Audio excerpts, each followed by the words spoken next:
Muy buen día a todos y a todas. Un placer vernos de nuevo.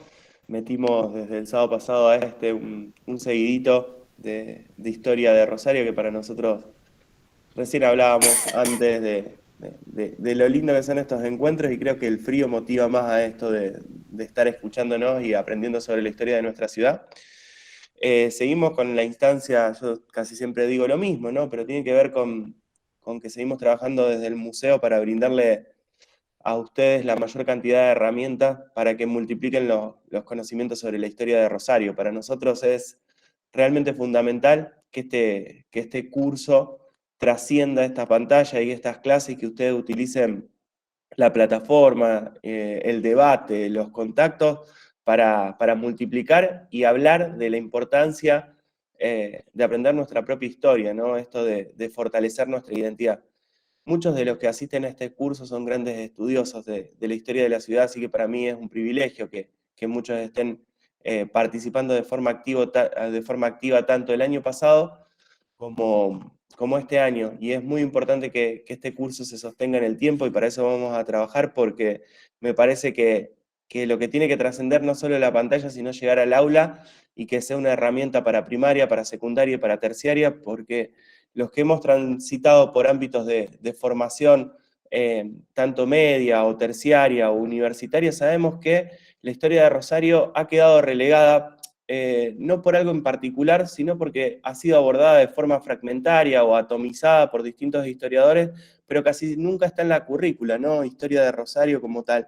Y me parece que el Museo de la Ciudad cubre esa posibilidad. A lo mejor seguramente alguien me diga, no, hay tal curso o hay tal materia o hay tal espacio de definición institucional que pueda llegar a tomar historia de Rosario, pero no es algo que abunde y no es algo que la ciudad ha generado una oferta sistemática y sostenida en el tiempo como la que nosotros estamos haciendo. Por eso es por demás de importante nuestro trabajo y el trabajo del equipo del Museo de la Ciudad, que sostiene y que acompaña no solo los sábados a la mañana, sino también durante la semana trabajando con ustedes en toda la plataforma. Hoy tenemos la posibilidad de escuchar a Paulo Menotti. Paulo Menotti es un gran historiador de nuestra ciudad, que además de ser un gran historiador, es un gran divulgador, ¿sí? Trabaja en medios, ha trabajado en medios de comunicación importantes de nuestra ciudad y también en medios radiales, comunica la historia y es un apasionado de la historia desde distintos lugares. Tiene un currículum y una carrera impecable, y más allá de toda su formación académica, Paulo es una persona de la casa, digo, siempre está muy cerquita del Museo de la Ciudad, siempre está muy atento a nuestros proyectos, siempre está atento a trabajar con nosotros en distintas instancias, desde su trabajo en lo que es la formación educativa media, como también en el terciario, en el Galileo Galilei. Y después, bueno, ahora les va a dar así un recorrido más fino de toda la trayectoria de Pablo, pero yo no, de Paulo, perdón, yo no quería dejar de nombrar algo importante que hace muy poco Paulo presentó y editó este libro que se llama Un faro de luces y de sombras y que habla de la historia de las militancias del SWIFT, que se los recomiendo para que lo lean. Seguramente Paulo haga mención en algún momento de su ponencia de este tema, pero no quería dejar de nombrarlo porque es muy importante para la ciudad que sigamos investigando, sobre todo lo que tiene que ver. Yo siempre me agarro la nostalgia de la muestra expositiva del SWIFT, donde contamos el trabajo de militantes feministas. Bueno, Paulo retoma mucho de eso y lo profundiza a un nivel mucho mejor de lo que nosotros hicimos, así que felicitaciones por el libro, perdón por no haber ido a la inauguración, eso se me complicó ese día, pero sé que estuvo muy bien, así que Pablo, te doy la bienvenida, le doy la bienvenida a todo el equipo y a todos los que nos están escuchando. Bueno, muy buenos días, bienvenidos, bienvenidas. Un placer, como dijo Nicolás, encontrarnos otro sábado aquí en este curso. Antes de comenzar y de presentar a Paulo, recordarles algunas cuestiones vinculadas a la plataforma educativa. Vamos a dejar vigente la participación en el foro número 1 durante este fin de semana también. Lo hemos decidido así porque, bueno, si bien era hasta ayer la participación en foro, lo vamos a dejar porque sabemos que tuvimos algunos inconvenientes técnicos y porque el fin de semana es cuando tenemos más tiempo para dedicarnos a este tipo de actividades. Entonces, va a quedar vigente hasta el lunes, ¿sí? Ahí ya lo vamos a cerrar porque, bueno, como hicimos con la charla de Agustina y de Mario, con las de Paulo y Diego vamos a hacer lo mismo y les vamos a hacer una propuesta didáctica. Entonces, lo vamos a ir cerrando en torno al lunes a la mañana. Bueno, igual que siempre, les pedimos que por favor silencien los micrófonos, que evacúen todas sus dudas por el chat. Yo voy a ir recuperando, vamos recuperando con mis compañeros todas las consultas y después al final de la charla las abrimos a Paulo, ¿sí? Bueno, cualquier duda, consulta, saben que lo pueden hacer también por el correo electrónico Educación Museo Ciudad, que es por donde siempre nos comunicamos con ustedes. Bueno, vamos a presentar a Paulo entonces. Paulo Menotti es profesor y licenciado en Historia por la Facultad de Humanidades y Artes, UNR. Actualmente es profesor en Historia del IES 29, Galileo Galilei, y de la ESO 433, Manuel Belgrano, donde tengo la alegría de compartir el espacio de trabajo con él. Continúa sus estudios como doctorando en la UBA y maestrando en la UNR, y se especializa en historia del movimiento obrero y de las organizaciones de izquierda. Trabajó como periodista del diario El Ciudadano, del cual es actualmente colaborador, y también fue columnista radial y escribió para otros medios de prensa. En 2021, tal como lo mencionó Nicolás recién, publicó su libro Un faro de luces y sombras, historias de la militancia en el SWIFT, de editorial Último Recurso. Bueno, Paulo, ahora sí, te doy la palabra. Bienvenido.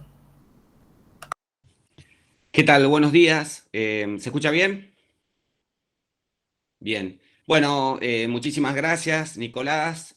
Muchas gracias, María Celeste, Nacho, toda la gente del Museo de la Ciudad. La verdad que es un gusto enorme poder brindar esta charla, esta conferencia, esta clase. Gracias por el reconocimiento y aparte porque me ubicaron en un plantel de profesores, de investigadores que la verdad que para mí son muy prestigiosos. Entonces, bueno, el reconocimiento es por dos o por mil. Y es bueno ser reconocido de esa manera. Lo que vamos a hablar hoy es, ya nos metemos en el periodo de la Rosario de entreguerras. Me perdí acá cómo era para ir a... si yo me pongo en el PowerPoint, ya le estoy presentando el PowerPoint, ¿no? Sí, Pablo, lo estás presentando, Bien. Estás compartiendo Entonces, pantalla. dejo de verlos a ustedes y ya trabajo directamente con el PowerPoint. Genial. Bueno,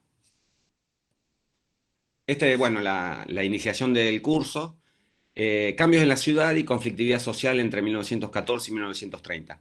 Como yo les dije, o como dijo Nico antes, y Celeste, yo me especializo en historia del movimiento obrero, historia de las izquierdas, pero me voy a tratar de salir un poco de ese marco, de ese enfoque, para tratar de observar a toda la ciudad. A pesar de que cuando hacemos historia del movimiento obrero, cuando hacemos historia de las izquierdas, son puertas que nos permiten meternos en la sociedad de esa época. Y si bien yo lo había pensado a partir de 1914, que es el momento donde se inicia la Primera Guerra Mundial, encontré esta foto. Todo este material lo saqué de dos sitios de Facebook, se llaman Rosario en el Recuerdo, Postales de Rosario, y otro que se llama Fotografías y Estampas de Rosario, que tienen muy lindo material, y la verdad es que me gusta aprovecharlo porque los administradores me dieron permiso, y es bueno también reconocer la labor que vienen haciendo ellos. Esta foto que me llevó a 1913 es una visita del presidente Roque Sáenz Peña a la ciudad de Rosario. Y nos muestra una ciudad que para ese entonces era una ciudad en total crecimiento. En 1852, Rosario, como había dicho Agustina Prieto en clases anteriores, contaba con alrededor de 5.000 habitantes. Y para 1914 la ciudad tiene 300.000 habitantes. Es decir, hay una explosión demográfica en la ciudad de Rosario. Rosario es la ciudad paradigma del modelo agroexportador. En Rosario claramente llegaron muchos inmigrantes de ultramar, es decir, mucha gente de Europa, principalmente muchos italianos. Nosotros tenemos una comunidad italiana muy, muy, muy importante, pero también de españoles, franceses, ingleses, de los países árabes, a los que nosotros llamamos turcos, porque en ese momento, hasta la Primera Guerra Mundial, pertenecían al Imperio Otomano. Entonces se les puso esa forma de denominación, que tal vez sea un poco peyorativa. Y también es una ciudad que recibió a una colectividad hebrea muy importante, los que en Buenos Aires lo llaman más bien rusos, también rusos, y también de otras muchas partes de Europa del Este. Para 1914, Rosario tenía el 47% de extranjeros. Y de la otra parte, una gran cantidad eran hijos de extranjeros. Ya eran segunda, incluso casi tercera generación de extranjeros. Entonces es una ciudad muy, muy, muy cosmopolita. Es una ciudad en la que se hablan muchos idiomas. Es una ciudad donde hay vida permanente gracias a toda esta gente que está llegando constantemente. Pero el profesor Videla me dijo, ojo, presta atención, porque si no los números no nos darían. Hay una inmigración también de otras provincias. Recordemos que Rosario también se pobló con mucha gente que viene de Córdoba en un primer momento y después de las demás provincias. Santiago del Estero, Catamarca, Tucumán, Corrientes, Entre Ríos, etc. Rosario, como había planteado un poquito Agustina Prieto, tiene una hegemonía anarquista. Si bien muchos estudios dicen que el anarquismo entró en un declive en 1910, a mí me parece que los anarquistas y la cultura anarquista pervive incluso durante casi 2 décadas. Cuando yo hablo de cultura anarquista me refiero un poco a lo que plantea Agustina Prieto, es en cómo se relacionan esos anarquistas, esa corriente política, por más que ellos se consideren antipolíticos, cómo se relacionan en espacios culturales, se relacionan en esos espacios culturales, arman bibliotecas, arman pequeños espacios teatrales donde se hacen kermeses, donde la gente va a recrearse los fines de semana, y por la forma de manifestarse en las calles, donde hay una presencia, donde hay una exposición, diríamos así, una puesta en escena, como lo dice Agustina, en el sentido de banderas negras, en qué lugares van las mujeres, cómo se desarrollan los sepelios. Y también, y más importante, la cultura ácrata tiene que ver con las protestas que realizan ellos, en el sentido que se diferencian de los socialistas, en que los anarquistas van por la acción directa, van por el reclamo en el momento, van por una organización por oficios, más que una organización por ramas de la industria. Es decir, en la construcción, por ejemplo, se organizan en base a albañiles, pintores, mosaístas, una variedad de oficios que todos juntos, en la actualidad nosotros los vemos como el sindicato de la construcción. Pero en ese momento se organizaban el sindicato de pintores, el sindicato de albañiles, el sindicato de mosaístas, y entre ellos se unían en algunas centrales, que ellos lo llamaban Federación Obrera Local para la ciudad de Rosario, y Federación Obrera Regional Argentina para la República Argentina. La FOL, que algunos historiadores como Alejandra Montserrat, Ricardo Falcón, ven que entra en un declive durante la década del 10, a mí me parece que esa FOL, que la vemos marchando en una manifestación acá en un 1 de mayo de 1920-21, tiene una vigorosa vida, más que nada en el ciclo de huelgas que va del 17 al 21, pero se mantiene también a lo largo de los años 20. Esta ciudad, que el historiador Matthew Karush dice que en un primer momento gran parte de la población vive en el centro y esa población son ricos y pobres, es decir, comparten el espacio. Los pobres van a vivir a conventillos, es decir, a grandes casas abandonadas donde cada familia ocupa una habitación, o casas o edificios que se van construyendo a propósito para darle una habitación a cada familia con los déficits sanitarios que tiene eso, es decir, una canilla de agua para, si es que había una canilla de agua para varias personas, un baño para varias personas, un espacio común, un patio para varias personas. Entonces, claramente era un lugar donde había conflictos domésticos. De ahí viene la palabra, yo le digo siempre a la gente, a los chicos de la secundaria, la palabra conventillera y no conventillero, usada siempre con una mirada machista en contra de las mujeres, y no es otra cosa que mujeres peleándose o en el lugar donde están constantemente, y en los lugares donde estás constantemente claramente siempre surgen rispideces. No sé si se acuerdan de la obra de El Canillita, de Florencio Sánchez, donde se ve una situación de estas. Recordemos también, Florencio Sánchez vivió acá en la ciudad al filo del inicios del siglo XX. ¿Dónde trabajaba esta gente? Principalmente la gente trabajaba en el puerto porque Rosario es un enclave portuario de la región maicera.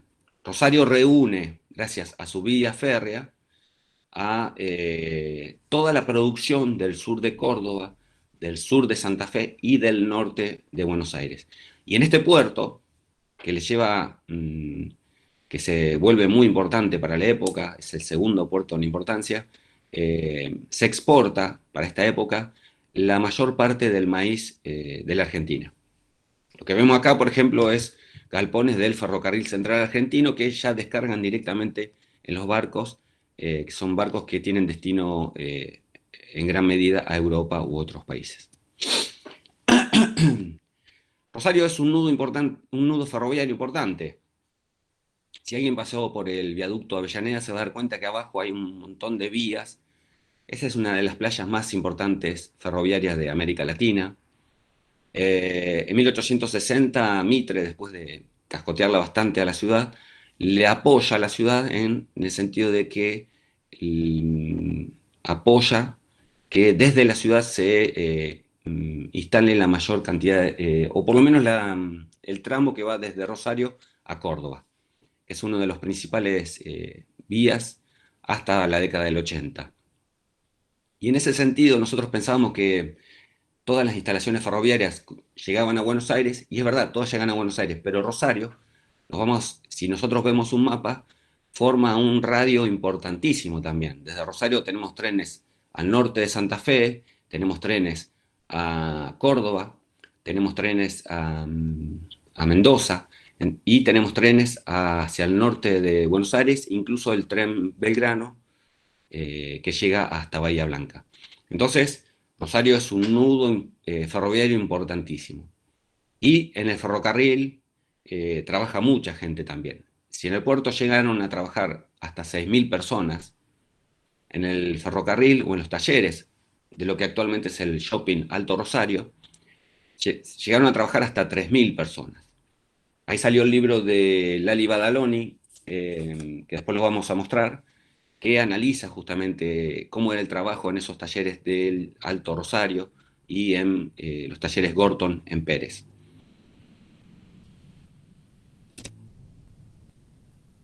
La ciudad venía muy bien.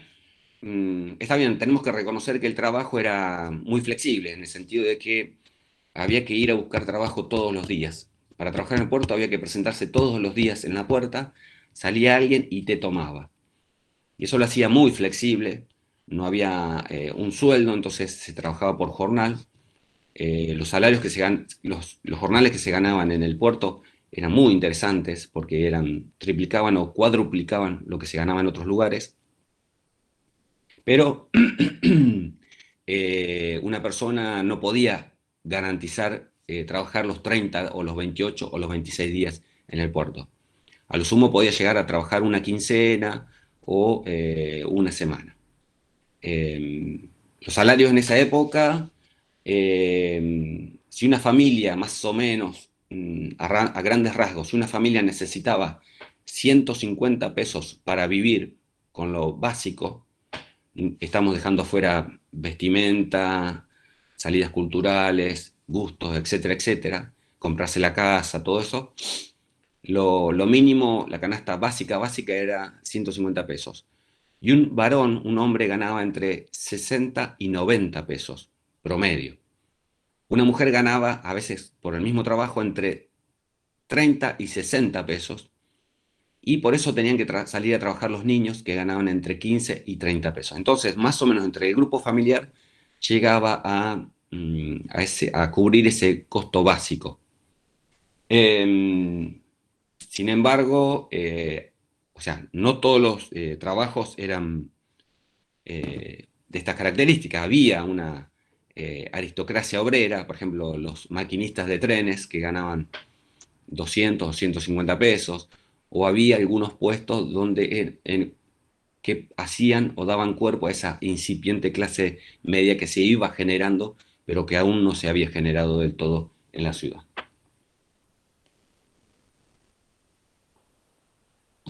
Entonces ya tenemos un pantallazo de cómo vivía la gente en esa época, de cuánto ganaba y cuánto le costaba para vivir. Y la Primera Guerra Mundial trastoca todo eso. Trastoca porque se genera rápidamente una crisis. Hay una alza abrupta de precios, de 1 a 20 en algunos casos. Por ejemplo, la papa aumenta, la capital informa que la papa está aumentando enormemente, el azúcar se fue por las nubes, y el gobierno se ve obligado a prohibir la exportación de trigo, por ejemplo. No se puede exportar trigo durante la guerra. Y eso genera que, el conflicto bélico genera que si entraban 300 barcos en el puerto, ahora entran 30, 50. Entonces eso claramente genera una desocupación. Y la guerra hace que se termine con la inversión ferroviaria. Hasta ese momento nosotros exportamos debido al modelo agroexportador, que podemos cuestionar en varios aspectos ese concepto, pero nos permite, para ilustrarnos de qué estamos hablando, el modelo agroexportador, vendemos carnes y cereales y importamos manufacturas y productos energéticos, que en ese momento es el carbón de piedra. Y en esa cuenta salimos perdiendo, tenemos un déficit, a pesar de que el país crece a tasas chinas. Tenemos un déficit que se va cubriendo gracias a inversiones de capital, principalmente de capital británico. Desde 1860, muy en alza, 1880, hasta 1915, los británicos invierten mucho capital ferroviario, convirtiendo a nuestro país en la segunda república que tiene una vía ferroviaria importante. Estados Unidos nos saca un 10-1, pero nosotros le sacamos 10-1 a Brasil, por ejemplo. Llegamos a tener 15.000 kilómetros de vías férreas. Eso llega a un final, esas inversiones llegan a un final con la Primera Guerra Mundial por varias cosas, porque Inglaterra se mete en la guerra y no puede exportar capitales, prefiere preservar sus capitales hacia adentro y atender a la guerra. Y después de la guerra, Inglaterra queda en una posición por debajo de Estados Unidos, que es la principal potencia mundial desde la Primera Guerra Mundial. Entonces Inglaterra deja de exportar capitales hacia la Argentina y entra en un fuertísimo declive la inversión ferroviaria. Entonces ahí ya tenemos dos sectores clave para nuestra economía que entran en declive, entran en crisis, y eso trastoca una ciudad que hacía bastante, vamos a decir, 25 años que no veía desocupados en las calles, una ciudad que la gente no ganaba mucho, pero tenía para comer, una ciudad donde los hombres van a pedir para comer en ese día. Y acá lo que vemos es la beneficencia que se hace para estos trabajadores que no están pudiendo trabajar para darles un plato de comida. Esta es una foto de Caras y Caretas que refleja justamente eso, estos desocupados que por primera vez la gente se entera de que hay gente pidiendo en las calles, que eso hacía bastante que no se veía. En la política, la ciudad ha venido teniendo algunos cambios, porque la ley Sáenz Peña permitió que en la provincia de Santa Fe triunfe la UCR, la Unión Cívica Radical, con el gobernador Menchaca, que hace una dupla con Ricardo Caballero, y esta administración de la provincia de Santa Fe le imprime algunas características novedosas a la ciudad. Bueno, acá lo vemos en el centro de escena a Menchaca, con bigote, con la galera totalmente sacada de su cabeza, saludando al pueblo rosarino, en un 9 de julio, no sé si es de 1913 o 1914. Junto con los radicales están los demócratas progresistas. Acá lo vemos a un joven Lisandro Latorre. Y también aparece el Partido Socialista, mucho más relegado. La principal estructura política o principal partido es el radicalismo. Después lo sigue casi de cerca los demócratas progresistas, que entre 1907 y 1914 habían sido la famosa Liga del Sur, y ahí Lisandro Latorre considera que hay que hacer un partido conservador moderno, un partido conservador al estilo de los partidos norteamericanos, entonces por eso lo llama Partido Demócrata Progresista. Muy por atrás están los conservadores, que quedaron muy desgarrados, y muy por atrás aparece también el Partido Socialista, que empieza a tener una no muy importancia en la ciudad, pero empieza a destacarse. Ahí lo vemos a Narciso Ñoato, que es uno de los principales referentes del socialismo en la ciudad. Dijimos que el radicalismo le imprime nuevas características a la política en Santa Fe. Y ahí está la figura de Ricardo Caballero, el vicegobernador, que es médico, nacido en Córdoba, que había participado en su carácter de anarquista en la Revolución Radical de 1905, y a partir de ahí se pasa al radicalismo. Este vicegobernador, en lugar de mantener la política que habían tenido los conservadores hasta ese momento, de frente a cualquier reclamo social u obrero, mandar primero a la policía, Ricardo Caballero lo que hace, y que después va a ser Irigoyen en su primer momento, es recibir a esta gente y ver qué es lo que pasa y tratar de buscarle una solución. Entonces, cuando se produce el grito de Alcorta, estos son colonos que van a reclamar, van a dialogar con Caballero. Cuando se produce el grito de Alcorta, estos radicales los reciben y colaboran en la formación de la Federación Agraria, a pesar de que muchos de estos federados van a ser socialistas. Entonces, yo hay un poquito para mojarles la oreja, puse populismo radical, para ver si despertamos un poquito la gana de debatir algo. A mí me parece que hay características populares o populistas entre los radicales, y Ricardo Caballero es uno de sus representantes. El otro es el intendente Daniel Infante, que también había tenido un paso por el socialismo, había pasado por la estructura de la Liga del Sur, y cuando Menchaca es gobernador, lo designa intendente a Daniel Infante. Recordemos que en esa época no se elegía el intendente, por lo menos hasta la década de 50, hasta 1950 no se elige el intendente, sino que lo designa directamente el gobernador. Y en este caso lo eligen a Daniel Infante, que tiene una serie de proyectos interesantes. Por ejemplo, yo acá les puse la idea de él de hacer una avenida diagonal que iba entre La Prida y Córdoba hasta Pellegrini y Oroño. O sea, atravesaba diagonalmente todo el centro, y era interesante porque lo ponía en sintonía con las grandes ciudades que venían haciendo esas diagonales para permitir la circulación. París lo había hecho para tratar de controlar mejor las protestas sociales. Buenos Aires también lo había hecho. Pero en Rosario eso no logró tener éxito, no logró el apoyo del Consejo, porque tenemos que recordar también que el Consejo va a ser dominado por los demócratas progresistas que van a poner constantemente trabas a los proyectos del radicalismo. Pero Daniel Infante, en su carácter, o recordando su paso por el socialismo, también tiene una participación particular en la huelga de los tranviarios de 1913.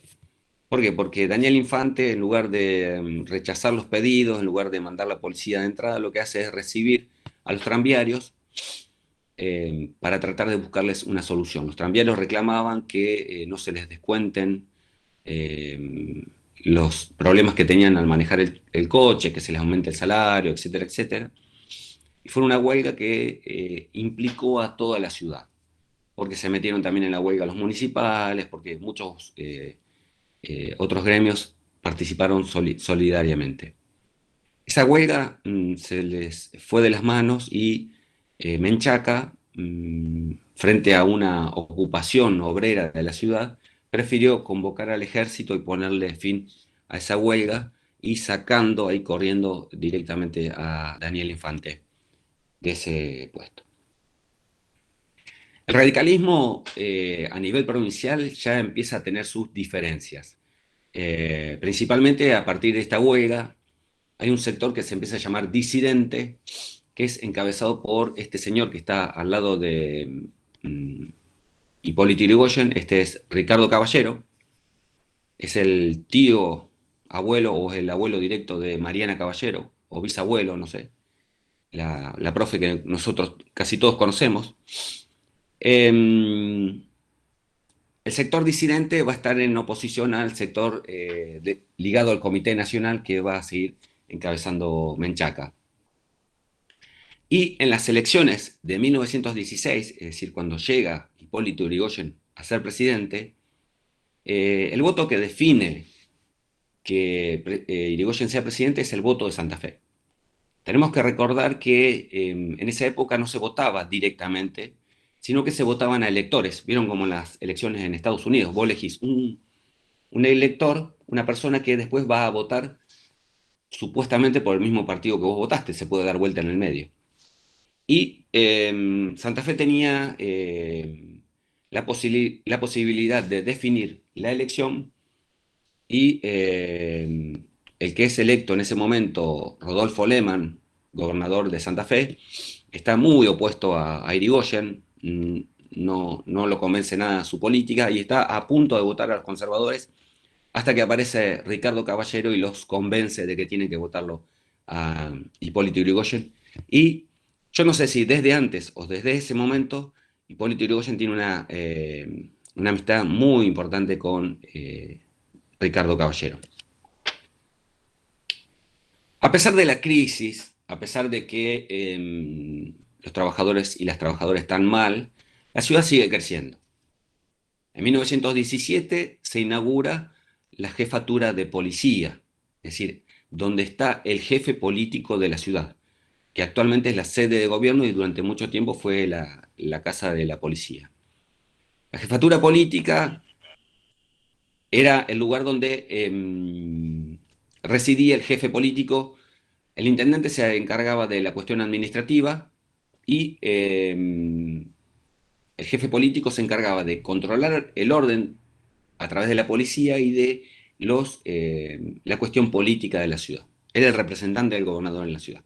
Por eso, este enorme edificio que se termina de construir en 1917 se le da esa importancia y por eso tiene al dios Marte en el techo, ¿no es cierto? Otro de los grandes edificios es no me sale ahora el nombre, me olvidé el nombre de este edificio, que es el que está en Sarmiento y San Luis. No, me parece que es Cabanellas, o no me acuerdo cómo era que se llama.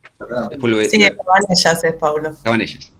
Bien, es decir, la ciudad se sigue convirtiendo en una ciudad no vamos a decir una metrópoli, pero es una importante ciudad.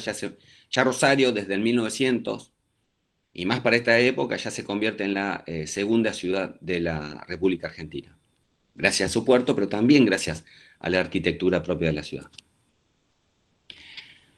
En 1917, sin embargo, empieza a generarse un ciclo de huelgas que va a durar hasta 1921. Y va a ser uno de los más violentos que hubo en la Argentina, y más trágicos. Por estos acontecimientos, está la Semana Trágica en enero de 1919, la masacre de la Forestal en enero-marzo de 1921, la Patagonia Rebelde en 1921. Son sucesos que tienen un trayecto previo y que terminan de forma dramática en esos momentos. A mí me parece que todos estos acontecimientos que nosotros los vimos de manera aislada, hay que meterlos todos en un conjunto, porque nos ayuda a entender también cómo vivía, por ejemplo, la ciudad de Rosario en ese momento. En junio de 1917 se produce una huelga en los talleres. Acá tenemos los talleres donde ahora es el Shopping Alto Rosario, donde, según cuenta la profesora, la doctora Lali Badaloni, la empresa del Ferrocarril Central Argentino está armando una nueva estructura de trabajo, una nueva racionalización de trabajo, donde se cuentan los minutos para hacer determinadas cosas, entonces los capataces se están controlando. Y hay una pelea entre un obrero y un capataz, el obrero es Policy, y después salta un anarquista a apoyarlo a ese obrero, donde son expulsados, donde son echados, y eso genera una primera huelga que se va a extender hasta julio, que va a ir retornando constantemente en agosto y que va a explotar del todo durante el mes de septiembre. Esa huelga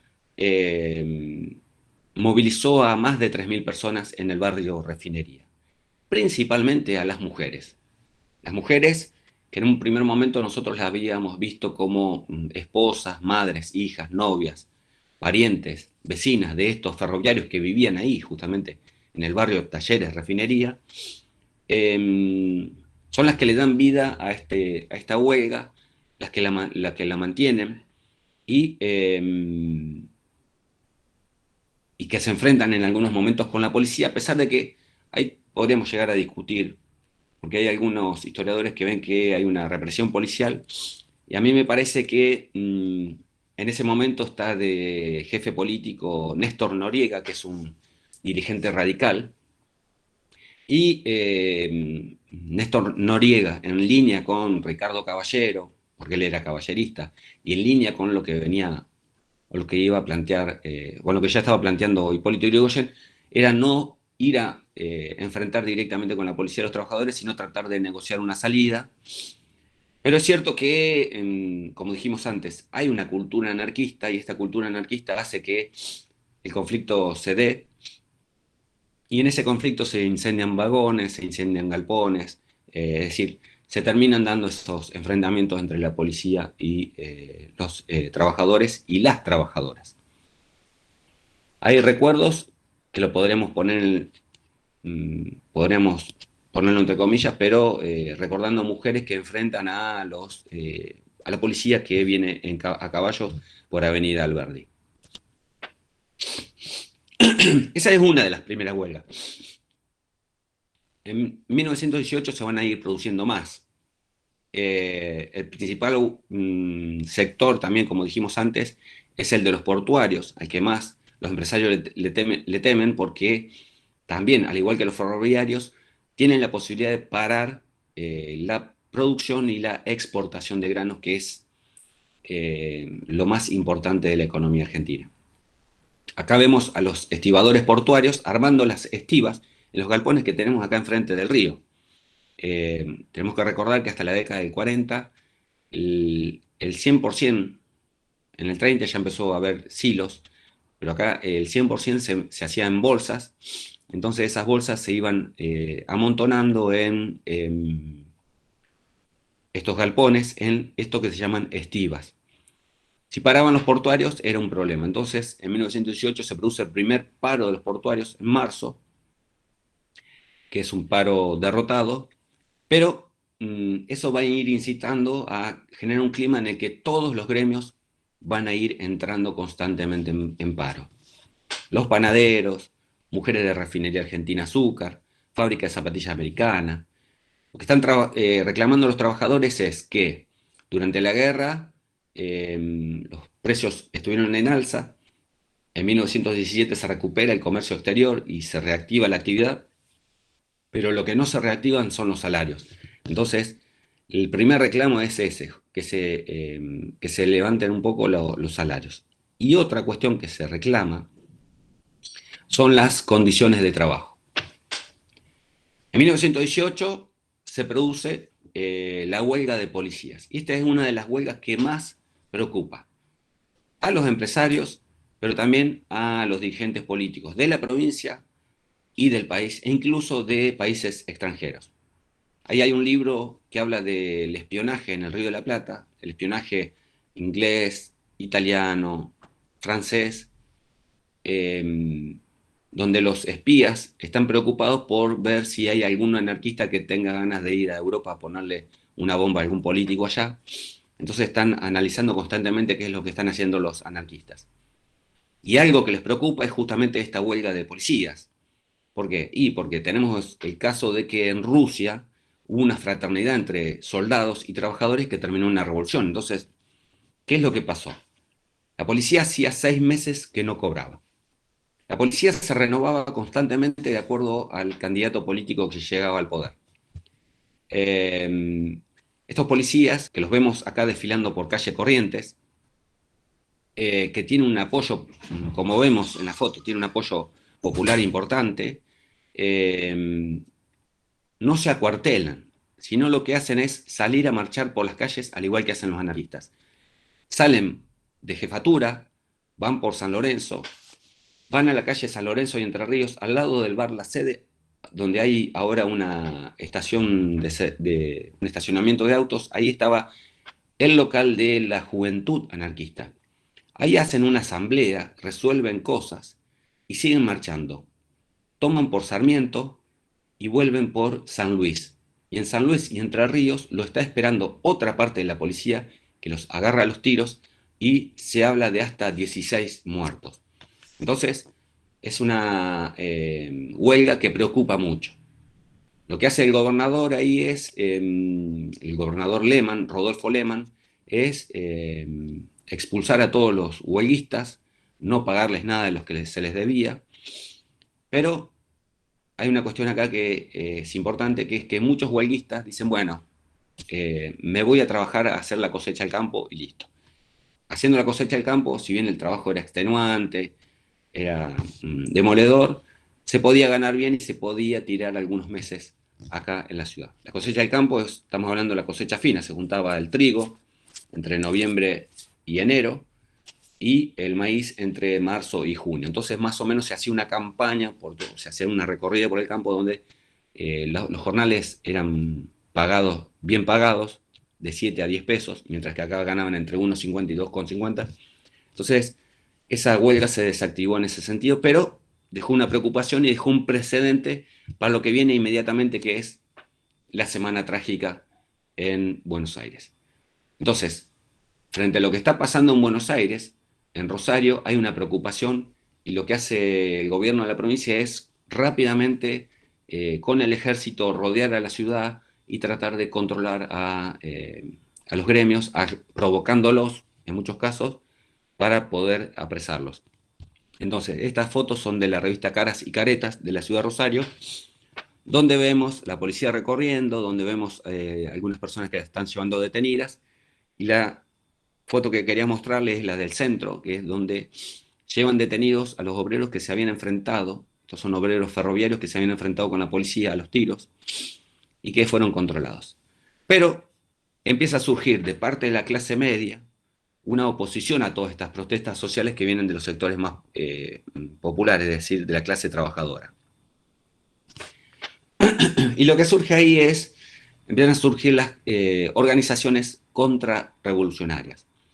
Acá lo vemos a Manuel Carles, el fundador de la Liga Patriótica, que fue nacido en Rosario, y que la Liga Patriótica lo que se propone es ir a desactivar todas estas protestas de los trabajadores con la ayuda de otras organizaciones, por ejemplo la Asociación del Trabajo, que es una organización de empresarios que se dedica a reclutar rompehuelgas, grumiros, carneros, como decimos, que llevan gente de otro lado para ser ocupada en los lugares donde hay huelga. Y otra, que es de acá de Rosario, que es llamada La Patronal. Entre esas organizaciones lo que empiezan a hacer es tratar de desactivar toda esta protesta social que está en marcha. Pero al mismo tiempo se están dando conflictos, y esto genera a su vez, repercute en la dirigencia política. El radicalismo, como dijimos antes, está dividido entre disidentes y nacionales. Los disidentes son los que están con Rodolfo Lehmann, pero a su vez los disidentes están divididos entre los nordistas y los del sur. Los nordistas se inclinan más por la represión y los del sur, encabezados por Ricardo Caballero, quieren ponerle freno a la represión. Entonces eso le genera un conflicto al interior del radicalismo. Rodolfo Lehmann no los puede controlar y termina renunciando. Y el que asume en ese momento es el diputado, creo que era diputado en ese momento, Juan Cepeda, que es un caudillo del sur de Santa Fe, principalmente de Villa Constitución, que es nacionalista, y se inclina claramente por la represión. Y ya en 1920 es electo Enrique Mosca, que no va a tener problema, es el tercero, el de este, no va a tener problema en la represión, a pesar de que él reconoce de que los trabajadores están mal pagados, que hay que hacer cosas para mejorar la situación de la clase trabajadora. Mosca es el responsable de la represión en la forestal, por ejemplo. Lo que no puse, y no puse ninguna imagen, es que al mismo tiempo también se está discutiendo con el Partido Demócrata Progresista la reforma de la Constitución de Santa Fe. Los demócratas quieren una reforma principalmente por algo que ellos venían luchando desde siempre, que es la autonomía de la ciudad de Rosario. Ellos desde la Liga del Sur ya querían que la ciudad fuera autónoma y incluso hay fuertes discusiones. Por ejemplo, hay discusiones entre, otro día charlábamos con Marina, mi esposa, entre Rafael Bielsa, que no considera que la ciudad tenga que ser autónoma, contra Lisandro Latorre, que vienen argumentando fuertemente en la naciente Facultad de Ciencias Económicas, que surgen también en ese momento. En 1919 se forma la Universidad del Litoral y tiene 3 facultades en la ciudad de Rosario. La de Ciencias Médicas, que ya hace 10 años tenía una escuela de medicina, que funcionaba en parte en el centenario, la de Ciencias Económicas, sobre la estructura de la escuela, lo que actualmente es el Superior de Comercio, y la Facultad de Ingeniería sobre lo que era la Escuela Industrial. Bueno, en esos ámbitos, estos intelectuales están discutiendo la autonomía de Rosario. Entonces, la idea es hacer una reforma que termina saliendo para 1921, pero esa reforma de la Constitución de Santa Fe, por parte de los demócratas progresistas, tiene un aspecto que es liberal, que es bien interesante, que es terminar con, por ejemplo, con la educación religiosa en las escuelas. Nosotros tenemos la ley 1420 de 1880, que había declarado que la educación era laica y gratuita. Sin embargo, en la provincia de Santa Fe se siguió manteniendo durante mucho tiempo, hasta esta época, la educación religiosa. Los curas podían ir a dar el catecismo a la escuela. Frente a la intención de los demócratas progresistas de, con una constitución liberal, de sacar esto de la religión en las escuelas, se despierta, está muy interesante el libro de Diego Mauro, toda una movilización popular católica en contra de esa reforma. Como la reforma es votada y la Constitución entra en vigencia, el gobernador Mosca se apoya, es un radical que ve esa pata popular de la Iglesia Católica, se apoya en eso, lo capitaliza y lo que hace es vetar a esa constitución que la tiene encajoneada hasta la década del 30. Mientras tanto, el ciclo de huelgas en la ciudad de Rosario se sigue desarrollando. En 1920 se produce otra huelga de portuarios, que es derrotada, y a partir de esa huelga, que también apresan a muchos carreros y se habla de torturas en la jefatura de policía, hay una comisión de diputados que se encarga de investigar eso, se forman organizaciones de lucha para ver la situación de estos presos por cuestiones sociales. Vendría a ser como grupos de derechos humanos. Agrupación pro presos políticos, agrupación pro presos se llama. Y esos empiezan a reclamar y la lucha se desvía hacia ese sector. El 30 de agosto, nosotros tenemos que recordar que lo que actualmente es la Facultad de Derecho, antes eran los tribunales provinciales de justicia. Entonces se juntan en la Plaza San Martín y la idea es reclamar que liberan a los compañeros presos, muchos de ellos dirigentes anarquistas, muchos de ellos referentes de la Federación Obrera Local, que los liberen. Y ahí se enfrentan a esas dos grandes instituciones. El Palacio de Justicia, por un lado, que es el lugar donde se originan los primeros disparos, y la jefatura política. Según las informaciones, hubo un entredicho en las puertas del Palacio de Justicia donde hubo disparos. Eso es lo que informa el diario Capital. Los diarios de izquierda son La Vanguardia, el diario socialista, La Protesta, u otros diarios como El Comunista. Hubo una orden deliberada del entonces jefe político, Juan Cepeda, que ya no le importaba la alianza política con los votos de los obreros para el radicalismo. La idea era ir y reprimir directamente. Entonces avanza la caballería a sablazos y a disparos en contra de la manifestación y se produce un desbande donde caen 2 personas muertas. La esposa de un militante anarquista que había ido a pedir por su marido y creo que un obrero español que reciben disparos.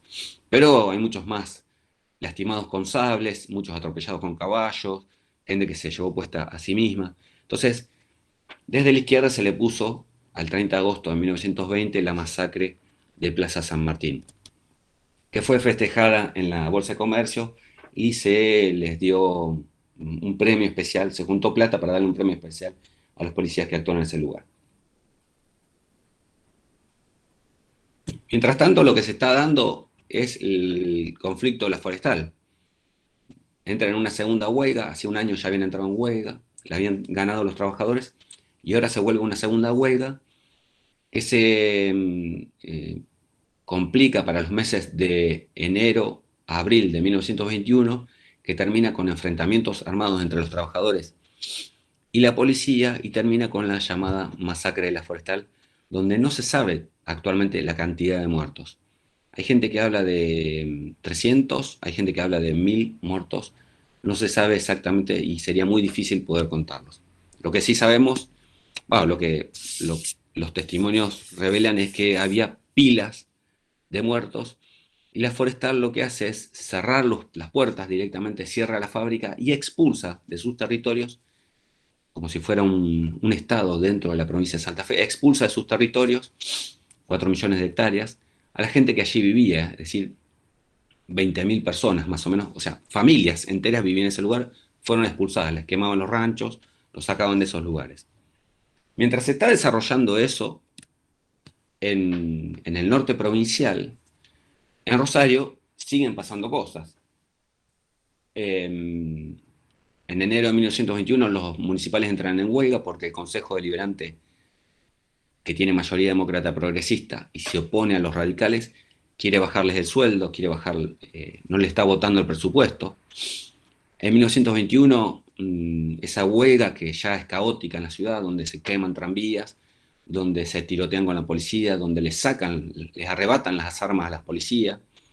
El intendente Schlesinger, un médico oftalmólogo de la ciudad, representante de los demócratas progresistas, que ocupa el vacío que deja el gobernador por no designar a ningún intendente, este Schlesinger lo que hace es suspender el carnaval.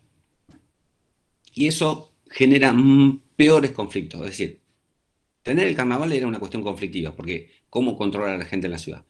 Pero sacarlo también terminó siendo conflictivo. Y uno de los acontecimientos que, bueno, este es mi tesis de maestría, es el Soviet de Rosario, que es un grupo de anarquistas, estudiantes de medicina y trabajadores que toman la municipalidad por mediodía, izan una bandera roja y hacen una serie de leyes sociales, y rápidamente son sacados por la fuerza por soldados del Regimiento 11, que recordemos, la base del Regimiento 11 estaba en la esquina de Córdoba y Buenos Aires en ese momento. A partir de ahí veo que hay un declive en esa agitación social. La huelga docente, recordemos, los docentes hacía 11 meses que no cobraban el sueldo y vivían de pedidos de préstamos o de adelantos en los bancos, principalmente en el Banco Provincial, que le hacían feroces descuentos. Extenuados totalmente, se suman al movimiento obrero y en mayo de 1921 entran en huelga. Y esa huelga, el gobernador, en lugar de reconocerles el pago adeudado, lo que hace es expulsar a todas las docentes y docentes que entraron en huelga. Y aquellos que después le fueron a dar su solidaridad el 22 de mayo, una vez que estaban echados. Entonces, bueno, hay una situación conflictiva en la ciudad, a eso se suma que no, obviamente hay paro de maestros, y lo que se forma de parte de los anarquistas son esas escuelas racionalistas, que es que en los locales anarquistas o en los locales de los sindicatos obreros hay docentes que van a enseñarle a los hijos de los trabajadores y cobran una monedita cada uno para seguir enseñando. Son las famosas escuelas racionalistas que tienen una vida hasta, acá se les llamó 22 de mayo, en base a esa muestra de solidaridad de los docentes, pero esta experiencia que estuvo en muchos lugares, incluso en la provincia de Santa Fe, en muchos lugares, tiene una vigencia hasta 1925 más o menos. Los portuarios habían sido derrotados. Los ferroviarios también habían entrado en posteriores huelgas y habían sido derrotados. Y el gremio que se mantenía con mucha vida y que movilizaba mucho era el de los municipales. En 1921, Alfredo Roujon, no sé si le suena, que era un empresario inmobiliario de origen francés, que era un niño rico de la época que hacía cosas de ricos, es decir, volaba en los primeros aeroplanos, le construyó la Villa Hortensia a su esposa. Alfredo Roujon ya tiene claramente decidido que hay que reprimir a la protesta obrera y reactiva la Liga Patriótica, que acá no había tenido mucho eco. La reactiva poniendo plata a él, pidiendo plata a la Bolsa de Comercio, pidiendo plata a otros empresarios, y la reactiva formando brigadas de estudiantes, formando brigadas de docentes, colaborando en las escuelas también, porque tiene una política represiva, pero también una política educativa. Lo que hace este Alfredo Roujon, cuando es designado intendente de la ciudad de Rosario, es provocar a los municipales para hacerlos entrar en huelga, o sea, no les paga el mes, a la semana los obreros entran en huelga y una vez que están en huelga los renueva con un plantel nuevo. Y mientras tanto, encarcela a los dirigentes y a muchos otros que están dando vuelta en las calles. Y lo que hace ahí es, ese declive que ya se viene dando, es como que le da un golpe de gracia en 1922 y se termina ese ciclo de huelgas en nuestra ciudad, que fue tan importante, no a la altura de lo que pasó en la Forestal, no a la altura de lo que pasó en la Semana Trágica, ni en la Patagonia, pero sí muy importante, porque cada huelga se podían contar de 5 a 10 muertos, por ejemplo. Y viene tras ese periodo viene un periodo que muchos historiadores lo llaman como un periodo de bonanza, que coincide con el gobierno de Marcelo Torcuato de Alvear. Recordemos, Irigoyen termina su mandato en 1922 y en octubre de ese año asume Alvear. Y es cierto, hay una mejoría económica porque la guerra quedó atrás, porque hay una recuperación del comercio exterior, porque, bueno, si bien ya no tenemos como principal socio a Inglaterra, tenemos como socio, ahí aparece Estados Unidos, que empieza a hacer algunas inversiones en nuestro país. O sea, ahí perdemos porque con Inglaterra nosotros le mandábamos trigo, cereales y carne, y ellos nos mandaban manufactura y energía. Pero para cubrir ese desfasaje, Inglaterra nos mandaba también inversión de capitales, que es lo que permitió el crecimiento de la Argentina a tasas chinas durante 1880 y 1915. Estados Unidos no nos compra nada a nosotros. Entonces, lo que dice Manuel Palacio ahí es que se forma como una especie de triangulación. Nosotros le seguimos vendiendo a Inglaterra. Inglaterra ya no nos manda más capitales, no invierte tanto en Argentina. Y Estados Unidos suple en parte esas inversiones, pero ya proponiendo otro modelo económico. Estados Unidos propone un modelo de transporte automotor en lugar de uno ferroviario, propone empresas, es cierto, empresas de avanzada, Swiss, General Electric, Ford, que se empiezan a instalar en la década del 20 y aumenta la industrialización de la Argentina, pero no alcanza a suplir lo que habían hecho los ingleses o invertido los ingleses hasta ese momento, y eso obliga a la Argentina a salir a pedir empréstitos durante esa década. Aparte la obliga a salir porque en la crisis lo que había pasado es que las cuentas de los estados se habían ido al suelo, al subterráneo, diríamos, no tenían plata para pagar, o sea, no le pagaban a los docentes, no le pagaban a la policía, posiblemente porque no le haya dado la cabeza para pensar que eso lo tenían que hacer, pero también porque no contaban con efectivo como para pagarle. En la década del 20, a pesar de todo eso, la ciudad sigue creciendo. Los salarios mejoran, no hay desocupación, y la ciudad se embellece. Y ahí el sector empresario rosarino empieza a pretender que la ciudad se instale entre las principales ciudades de nuestro país. Ahí se retoma con fuerza la idea del monumento a la bandera. Yo no puse ninguna foto, pero hubiera sido bien interesante ponerla. En esa época llegan las estatuas que terminó de hacer Lola Mora y son rechazadas. Esa comisión que se había formado pro monumento se desarma y después, a fines de la década del 20, se retoma.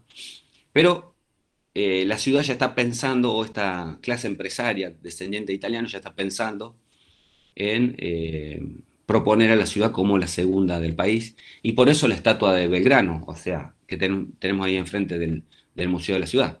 Belgrano nos viene como anillo al dedo, porque Belgrano forma parte del Panteón de Mayo, es una figura intachable, entra millonario a la revolución y sale pobre. Belgrano es hijo de italianos. Entonces, eso la clase empresaria italiana, rosarina, lo ve con esos ojos, y por eso se apuntala tanto esto. Y bueno, y nosotros, ¿cómo aparecemos en ese concierto de ciudades? Y bueno, aparecemos como la ciudad donde Belgrano puso por primera vez esa bandera que nos representa. Entonces ahí aparecemos al lado de Buenos Aires, al lado de Córdoba. Rosario es una ciudad que no tiene una aristocracia, no tiene unas familias tradicionales, sino que toda esta aristocracia, toda esta clase dominante se fue formando al ritmo de la inmigración que podemos llamar europea o de Asia Menor. Entonces, la otra cuestión es que en 1925 decimos que Rosario cumple su centenario como reconocimiento de villa o de ciudad. Hay un reconocimiento de la ciudad de Rosario como villa, me parece que era. A lo mejor Nico me va a corregir después. Y en ese marco lo invitan a Alvear a visitar a la ciudad. Y acá está Alvear entrando en el Jockey Club de Rosario. Lo que vemos enfrente es Mitre y Córdoba, que se mantiene prácticamente iguales, por suerte, salvo que sacaron las vitrinas y pusieron unas galerías, que lo hizo el intendente que estuvo en la década del 60, que ahora se me fue el nombre. Bueno, ya me voy a acordar. Carballo, Pablo. Carballo. El intendente Carballo fue el que ideó hacer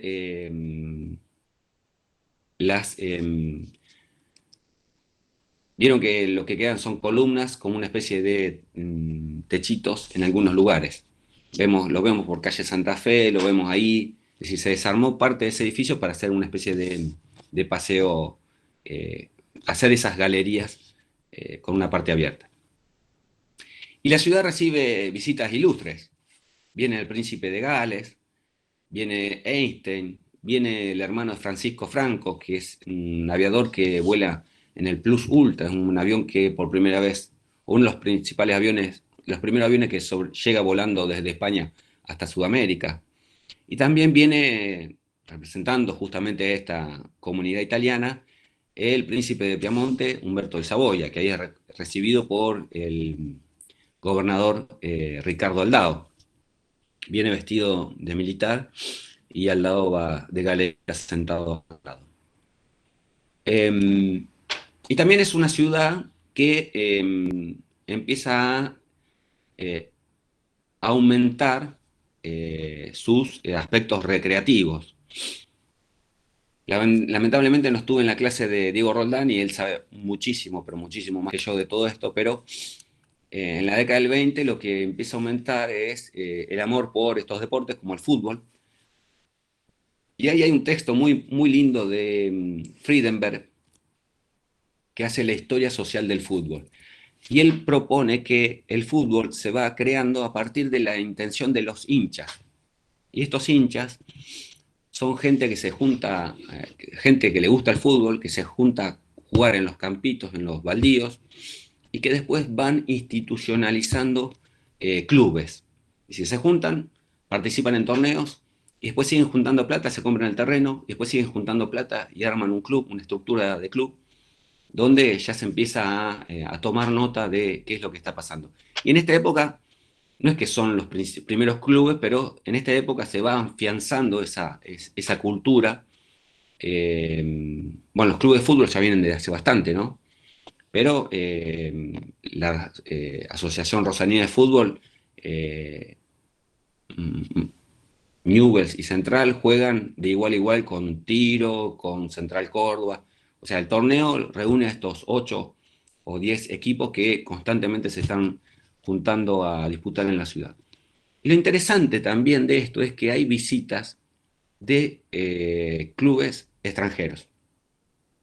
Y acá viene en el diario Reflejos, que es el diario de Guillermo Bertotto, que es un diario bien popular, que tiene a los trabajadores, que cuenta cómo sale el turf, que cuenta noticias de policías, de las policiales, un diario bien popular. Tiene justamente en 1925 en su tapa esta visita de un equipo de británicos, muchos son escoceses, que vienen a jugar contra la Asociación Rosarina de Fútbol. Y en esta época también no es raro ver la Asociación Rosarina de Fútbol disputándole partidos a las asociaciones rosarinas, a la Asociación de Fútbol de Buenos Aires o a clubes de Buenos Aires. Hay si bien las hinchadas ya se están perfilando, las hinchadas terminan de tomar cuerpo en la década del 30 y del 40, cuando se profesionaliza el fútbol, y cuando Newell's y Central son los dos equipos que terminan a fines de los 30 afiliándose a AFA, y ahí se arman los principales clubes de la ciudad. La hinchada rosarina hincha más bien por Rosario, o eso es lo que recuerdan los viejos hinchas de fútbol que tenemos actualmente en la ciudad. Por eso entonces yo puse ahí un título sugestivo que es Fútbol e hinchas, ¿qué fue primero? Y a la ciudad llegan inversiones también. Esta estrictamente no en la ciudad porque la empresa Swift, que es el frigorífico de origen norteamericano, que tiene que salir de Estados Unidos porque en Estados Unidos hay férreas leyes monopólicas que impiden que una empresa domine todo el mercado. Entonces Swift, a fines de 1800, se empieza a instalar, no, en 1907, perdón, se empieza a instalar en la Argentina, y en 1917 elige, en ese marco de guerra de las carnes, una pelea entre distintas empresas frigoríficas, elige a Rosario como uno de sus principales centros productores. Y claro, el Swift es una gran empresa que no quiere pagar impuestos en la ciudad de Rosario, entonces elige a la ciudad de Villa Gobernador Galvez, Pueblo Nuevo, para instalarse, para pagar menos impuestos, pero lo pone bien a las puertas de la ciudad de Rosario para tener una posibilidad de despacho de carnes. Y ya esta empresa que en 1924 hace su primera exportación a Europa, desde que acá salen carnes directamente a Europa y hemos vendido carnes desde acá de Rosario a la guerra en Irak y todavía lo seguimos haciendo. Es una empresa que reperfila todas esas comunidades barriales que la rodean. Saladillo, Pueblo Nuevo, Villa Gobernador Galvez. ¿Por qué? Porque lo que genera esta empresa es la llegada de muchos inmigrantes que van a buscar un primer trabajo ahí. Y estos inmigrantes que llegan por primera vez al Swift, en muchos casos son de Europa del Este. Ahí lo tenemos a Mendieta, que es el vicegobernador, que cumple una doble función, está en los dos lados del mostrador. Es gerente de la empresa y es vicegobernador. Y él lo que hace es capta gente directamente en el hotel de los inmigrantes y los trae a trabajar en el Swift. Y la idea es traer gente de distintas nacionalidades para que no se entiendan entre ellos y no se puedan organizar hacia el interior de la fábrica. Pero en los barrios, esa gente son polacos, son lituanos, son rusos, son griegos, son italianos, son correntinos, son entrerrianos, son santiagueños, que van poblando ese Saladillo y le van a dar esa característica que antes Arijón la había transformado en un barrio elitista, donde hay bellísimas mansiones que todavía se mantienen, por suerte, en pie. Y esta gente va llegando y los ricos se van a ir al barrio ese que genera la empresa, que es el Ferrocarril Central Argentino, que es un barrio dedicado al gerente Fisher, y por eso le ponen Fisher Town, es decir, la ciudad o el pueblo de Fisher. Nosotros rosarinizamos diciéndole Fisherton directamente, los ricos se van a Fisherton, y en el Saladillo se queda esta gente de trabajo que va a moldear a estos barrios. El Swift es una empresa muy importante y tiene que ver con las inversiones de capital norteamericano que se hacen en nuestro país. En 1926, el censo arroja que hay 400.000 habitantes en la ciudad de Rosario. Esta imagen que nosotros vemos, que es una postal de 1920, nos muestra lo que ahora es la Plaza Montenegro. O sea, donde viene el carrito ese con la bicicleta, lo que está atrás era el Mercado Central. Todo eso se tumbó en la década de 1960. Me dan ganas de llorar a lo loco, porque era hermoso. Lo que vemos allá es el edificio que yo les había mostrado antes. Es una ciudad totalmente cosmopolita, nuevamente lo repetimos, en 1926 también hay un 47% de extranjeros en la ciudad. Y de la otra parte hay una mitad que también son hijos de extranjeros, hijos de argentinos también. Y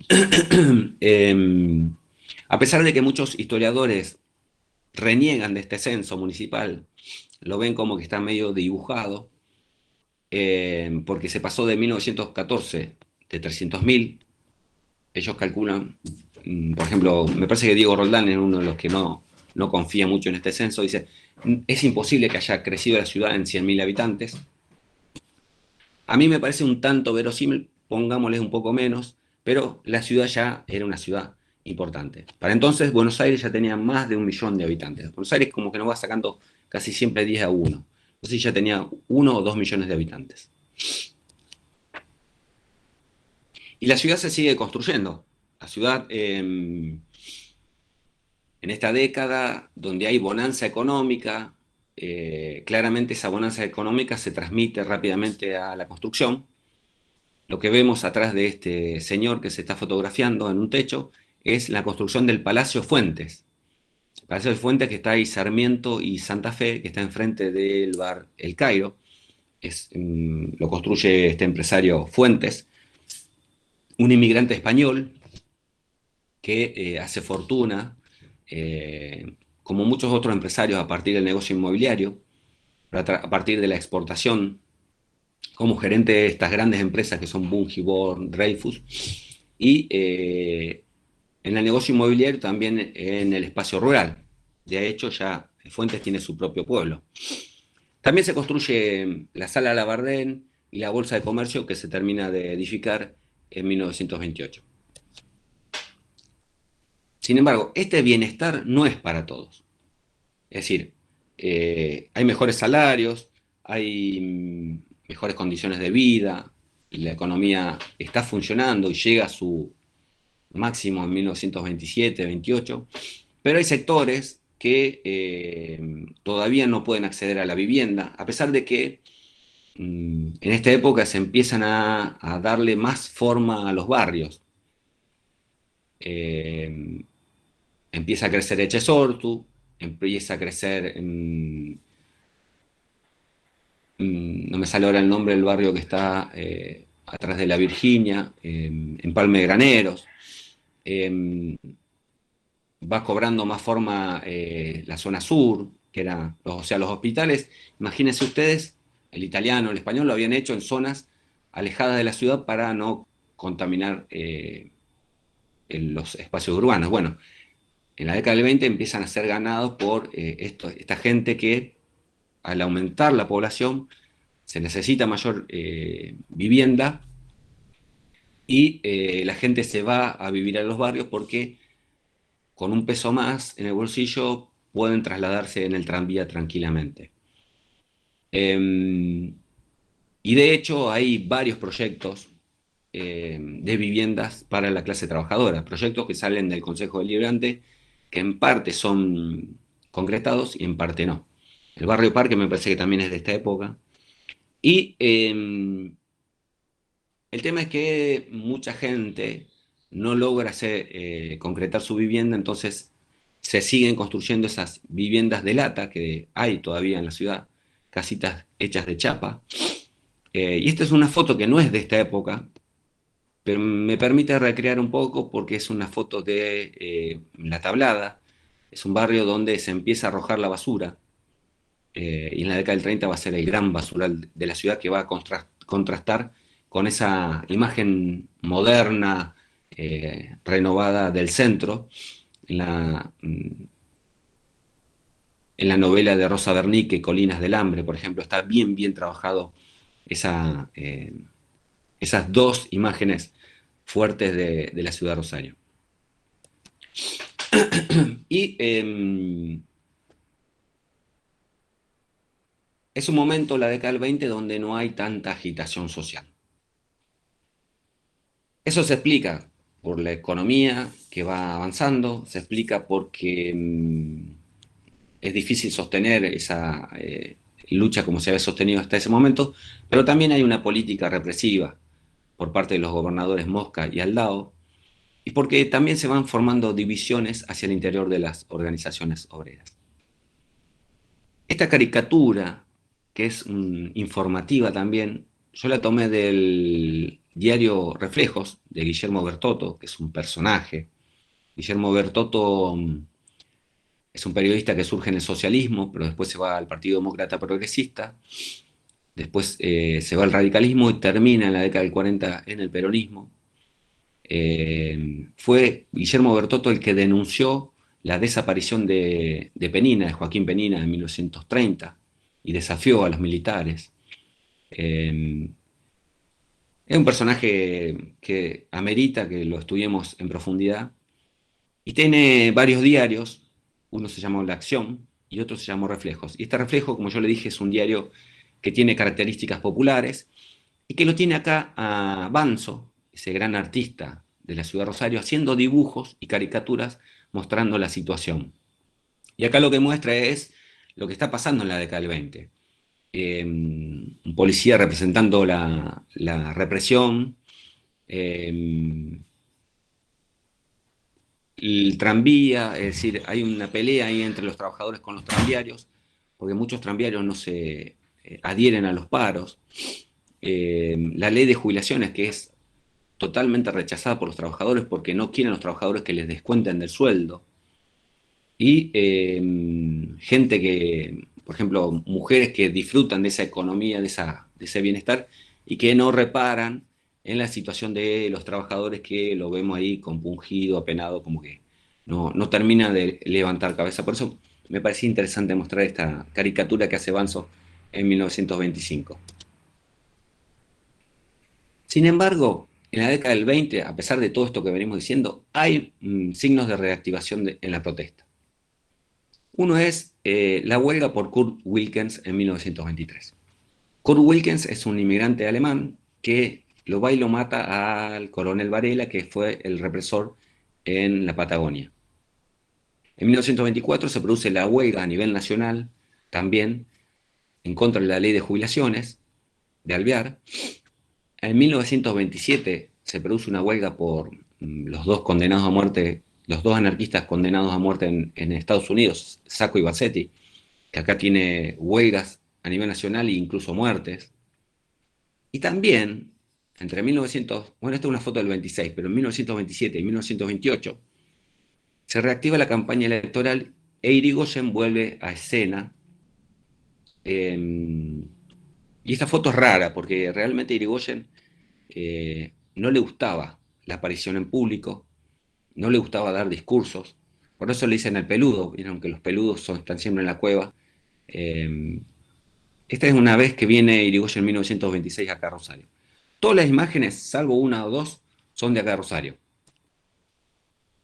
Y otro que hace campaña política, y tendríamos que destacar, es Ricardo Caballero. Ricardo Caballero es un político que se hace irigoyenista en ese momento. Recordemos que se había hecho amigo en 1916 con el peludo. Y acá vuelve a hacer campaña y eso reactiva en la clase trabajadora. Hay un análisis muy interesante que hace el historiador norteamericano Matthew Carush en su tesis doctoral. Analiza el voto de los trabajadores de Rosario.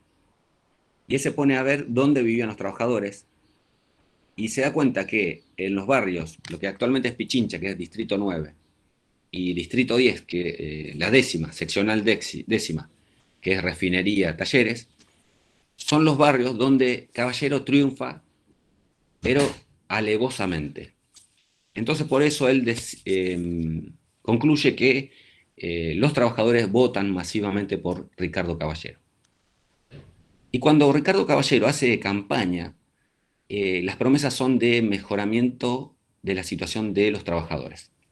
Y los trabajadores lo toman y lo tratan de hacer realidad, a eso también. O sea, lo votan, pero también lo tratan de hacer realidad. Y eso empieza a derivar en una serie de conflictos de los trabajadores y nuevamente se reactiva la protesta obrera en la ciudad. El 8 de mayo de 1928 se produce una huelga de portuarios. En realidad ya se había planteado unos días antes, pero el 8 de mayo es importante porque la matan a Luisa Layana, que es esta que vemos acá, una chica de 19 años. Lo que había pasado es que los portuarios entran en paro, reclaman mejores condiciones de salario y reclaman poder controlar la bolsa de trabajo, es decir, quiénes entran a trabajar y quiénes no. Que hasta ese momento eso lo tenía el empresariado, y era una cuestión de disputa. La estrategia de los trabajadores y las trabajadoras era que las mujeres se solidarizaban con los portuarios y se acercaban a los portones del puerto para impedir que pasen esos crumiros, esos carneros que venían a trabajar y ocupaban el puesto de los que estaban en ese momento haciendo huelga. En ese momento, una persona de la Liga Patriótica, es decir, un esbirro, podremos decirlo, saca un revólver y le pega un tiro en la frente y la mata instantáneamente a Luis Alayana. O sea, el tipo total impunidad tenía porque se quedó ahí y ni se fue. Eso, ¿qué es lo que provoca? Provoca una gran congoja en la ciudad.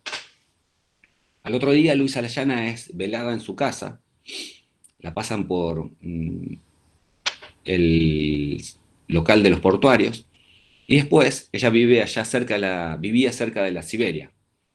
No me acuerdo la calle que va, la que está antes de Riobamba.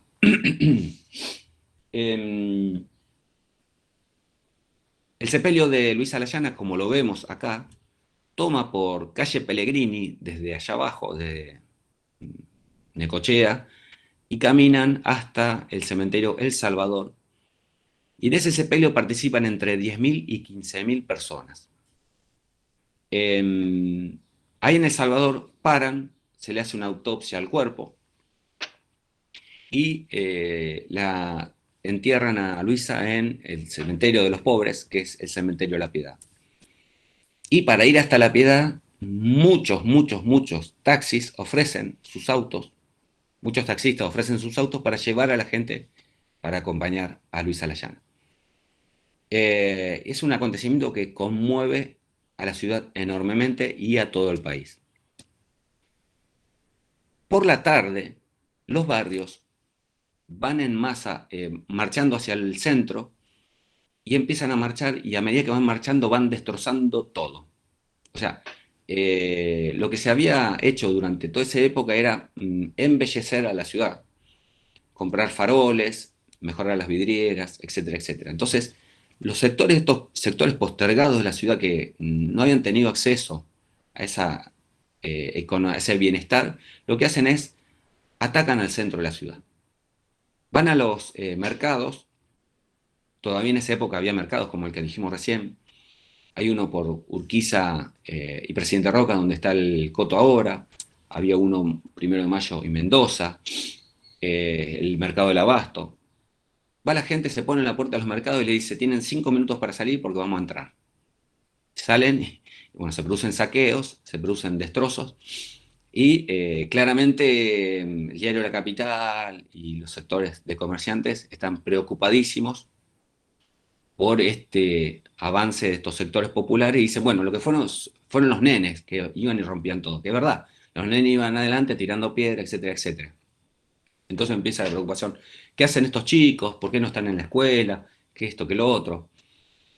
Bueno, en realidad estos chicos formaban parte de la familia de trabajadores, primero y principal. Y segundo, a partir de los 13, 14 años ya estaban todos trabajando, sino que no era antes que estaban trabajando. Es posible que haya habido chicos en la calle, pero gran cantidad de chicos ya estaban trabajando. Pero esta foto del diario La Capital es sugestiva, porque al otro día ya están metiendo presos a 3 nenes como para tranquilizar ese reclamo de que por qué los dejaron hacer eso. Y también le están echando la culpa a Ricardo Caballero, que fue el que incentivó esta protesta social. Entonces reclama la presencia policial en las calles. Acá vemos una foto de Córdoba y San Martín, lo que antes era, lo que está atrás es el antiguo Banco Nación que lo derrumbaron. La huelga de los portuarios dura todo el mes.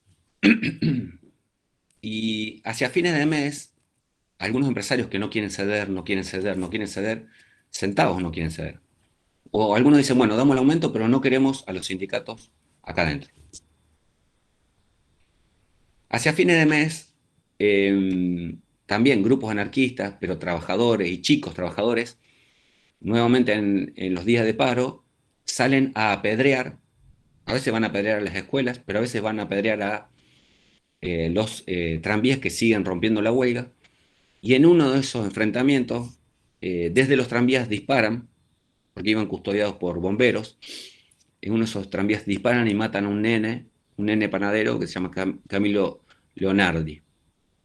Y también a eso genera una movilización, porque mataron justamente a un chico, y eso va cerrando esa primera huelga, Pero eso no significa que la ciudad se tranquilice, ni mucho menos. Durante ese año va a haber 8 huelgas generales, refinería, panaderos, muchos gremios se reactivan, se reorganizan y nuevamente entran en huelga, y algunas de esas huelgas terminan en situaciones de violencia. Ahora, lo que más les preocupaba era que esa huelga se extendiera al ámbito rural. Entonces, para esa época que se empiezan a estrenar los camiones,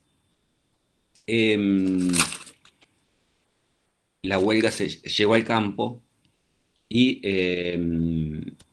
Irigoyen lo que decide es intervenir militarmente la provincia de Santa Fe para garantizar la cosecha y el traslado del cereal.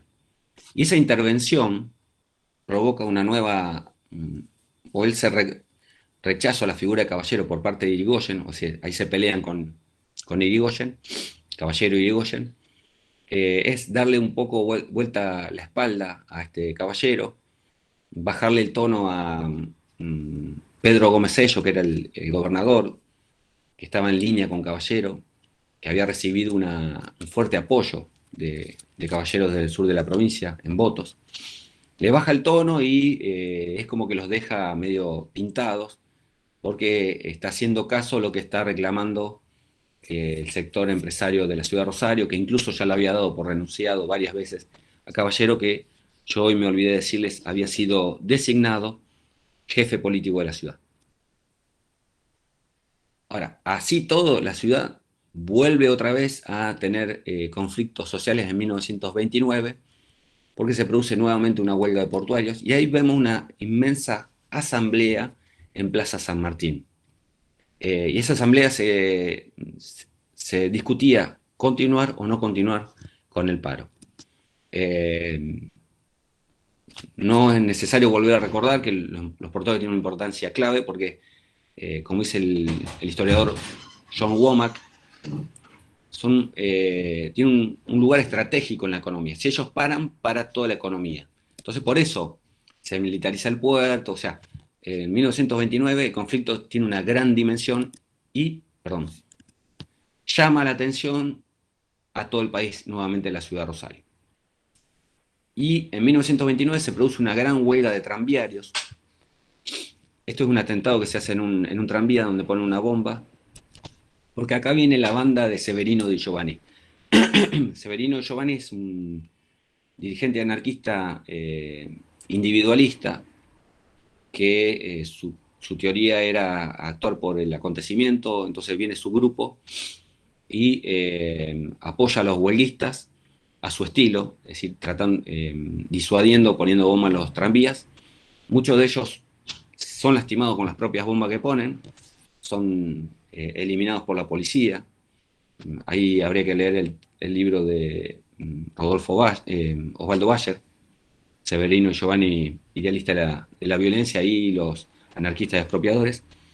Pero acá hay algo, que estos anarquistas son vindicadores también, y se la agarran con un comisario inspector, que es Héctor Velar, que era un comisario que durante la década del 20 lo que le gustaba hacer era torturar a los anarquistas. Entonces los apresaba y les pegaba atados a una silla hasta destrozarlos.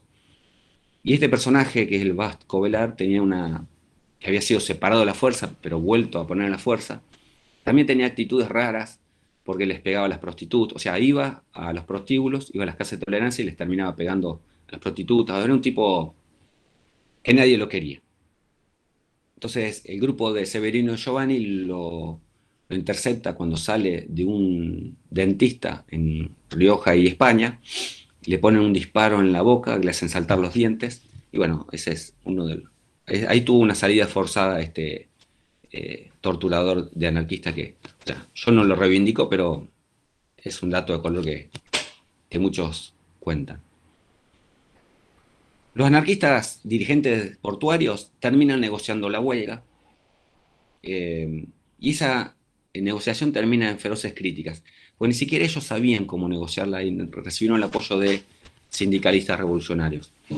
Mucha gente queda descontenta y eso nuevamente lleva a un declive en la protesta obrera, aunque habría que ver qué tipo de declive, porque las manifestaciones se siguen viendo en la ciudad, o por lo menos los 1 de mayo son bien participativos. A nivel país lo que entonces se empieza a ver es una fuerte crítica al gobierno de Irigoyen, que lo tratan de corrupto, de demagogo, que lo tratan de senil, que es un presidente que no maneja nada o que permite la corrupción. Entonces, y que mucho menos controla lo que más le preocupaba, que era la protesta obrera.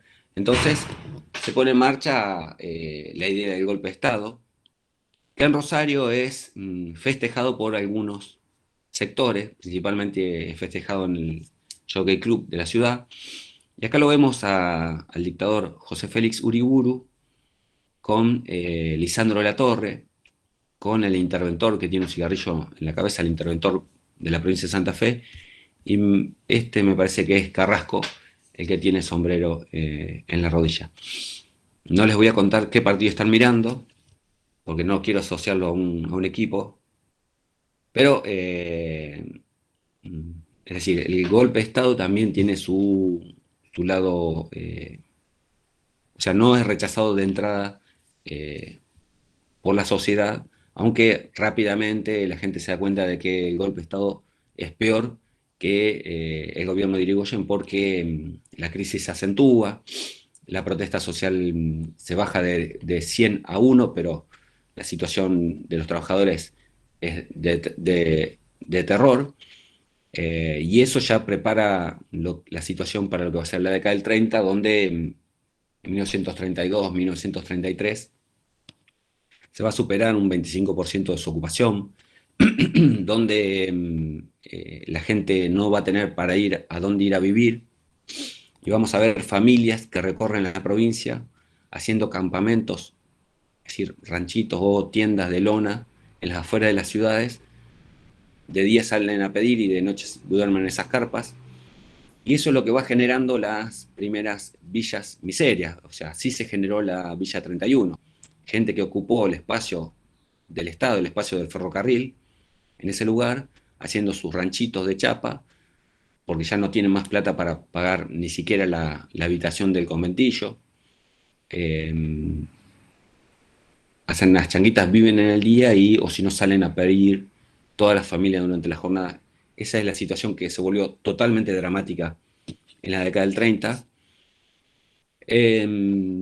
Pero bueno, la ciudad sigue manteniendo su vida. Acá vemos nuevamente ese edificio del Mercado Central que yo les había nombrado antes, donde en los 30, a pesar de la crisis, a pesar de las imágenes que nos regaló Antonio Berni de la ciudad de Rosario con los desocupados, con la protesta, la ciudad sigue manteniendo su vida. Bueno, yo por acá daría por concluido la exposición. No sé si les surgió alguna pregunta, no pude ver nada de todo eso. Oh, bueno, muchísimas gracias, Paulo. Excelente. La verdad que ahí en el chat están dejando los mensajes de llamada, que bueno, genial, muchas gracias, excelente charla. Además de ahora, bueno, recuperar algunas de las preguntas que estuvieron haciendo a lo largo de la charla. Bueno, vamos a empezar. A ver, vamos a ir a las más antiguas. Fue media larga, perdón. No, muy interesante. Gracias. Excelente, excelente. Gracias. Me emocionó el recuerdo de la figura de Luis Alalana, que pocos historiadores reparan en su lucha, en verdad. su lucha portuaria. Muchas gracias. Gracias, Ana. Bueno, vamos a las más antiguas. Dice María Fernanda López en la publicación Monos y Monadas. Bien, cuando mencionaste sobre Infante, dice, de una diagonal que no prosperó por los intereses inmobiliarios del intendente antes de ocupar ese cargo. Dice, ¿esto es así? No sé si puedo... Yo no lo estudié a fondo a ese caso. Infante sí tiene una fuerte crítica en ese sentido. O sea, la crítica hacia él es esa. La crítica es que él está planteando un negocio inmobiliario, entonces por eso planea esa reforma de la ciudad. Y eso es lo que lo lleva a que no tiene apoyos. Em, Podríamos dar la vuelta a la crítica y decir, bueno, ¿qué intereses tenían los otros? Y tal vez no se repartió ese negocio, entonces por eso se la tumbaron al proyecto. Em, no la estudié en profundidad la historia, a la figura de Daniel Infante, que es muy interesante. Alex Rato me parece que estuvo en ese, no sé qué otro historiador, ahora se me va. Pero bueno, ahí esa y otras cuestiones son medias controvertidas de su figura. Pero bueno, la revista Monos y Monadas, yo por lo menos la tomo en ese sentido, una crítica a lo que él intenta hacer. No sé si es así o si no, no puedo chequear, no puedo confirmar si él tiene una intención de corrupción. Bien, gracias. Bueno, después preguntan a ver acá dice, ¿hay algún tipo de registro de las mujeres que participaron activamente en las huelgas? Dice, en una Caras y Caretas de agosto del 17 mencionan a la señora Felisa Romani, secretaria del comité de huelga, por ejemplo. En esta misma página se muestra también un grupo de mujeres con palos en las manos que intentan ingresar a los talleres de Avenida Alberdi. Bueno, esa huelga de ferroviarios con perspectiva de género fue trabajada muy, muy bien por Paula, no me sale si es el apellido Alonso, después lo podría chequear y le mando la información, por Ruth Thompson, una inglesa, por Laura Badaloni, y bueno, con Aldo no, con Antonio Oliva también la analizamos. Y sí, hay una participación muy importante de las mujeres en esa huelga, donde Lali los otros días decía, bueno, se las muestra con palos, como alocadas, etcétera, etcétera. Bueno, sí, realmente andaban con palos y metían presión, acompañaban a las mujeres de otros que habían entrado a trabajar, por ejemplo, para convencerlas de que los maridos no vayan a trabajar para que la huelga sea efectiva. Tenemos el caso de Luisa Layana, que claramente está en la primera fila ahí de la huelga. O sea, hay una división de tareas, podríamos decir también. Las mujeres ocupan este lugar porque si no son rápidamente apresados por la subprefectura en ese momento, pero no solamente por eso, sino que las mujeres acompañan como esposas, como hermanas, como vecinas, como hijas, y también van a defender sus lugares de trabajo. Recordemos desde la huelga de refinería en 1901 hasta la de 1928, siempre hay participación de mujeres. Podríamos decir las mujeres no toman las decisiones, bueno, las mujeres no participan en las mesas chicas de negociaciones, bueno, pero siempre hay mujeres activando, siempre hay una participación activa de mujeres. Por ejemplo, la foto que vimos de los huelguistas, los dirigentes portuarios yendo a solucionar el conflicto a la Bolsa de Comercio, no hay mujeres en esa foto. Habría que ver nuevamente y sacarle bien el jugo a todos los documentos que tenemos para ver si encontramos alguna mujer en ese sentido. Gracias, Paulo. Bueno, después preguntan, quería saber si pudiste reconstruir los vínculos entre los policías huelguistas y los anarquistas. Ahí hay una situación rara, porque muchos socialistas culpan a los huelguistas de votar a los radicales. Como dije antes, cada cambio de dirigente político llevaba su camada de policías, ponía sus maestros, ponía sus jueces o trataba de llenar los espacios que podía en ese sentido.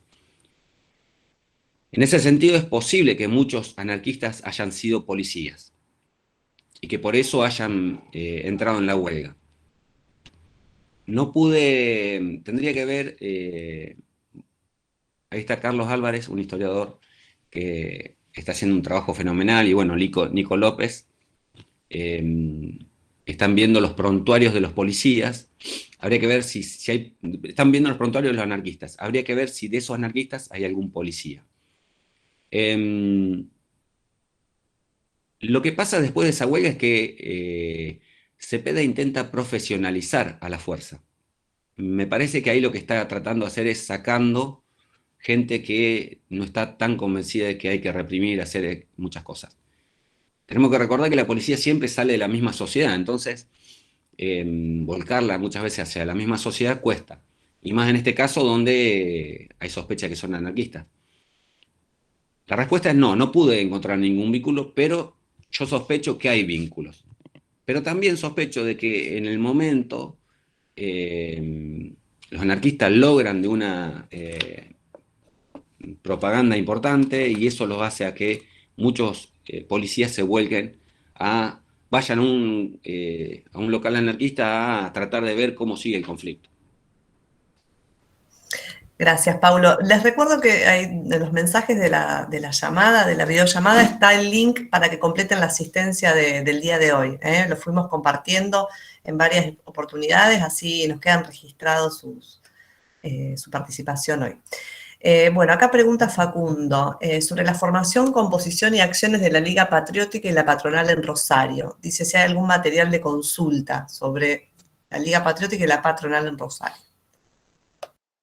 Ahí hay 2 libros del juez Luis María Caterina, que hizo la historia de la Liga Patriótica a nivel nacional, y después hizo un libro donde, después les pasaría los nombres porque no los tengo bien presentes, donde analiza el comportamiento empresario en relación con la Liga Patriótica.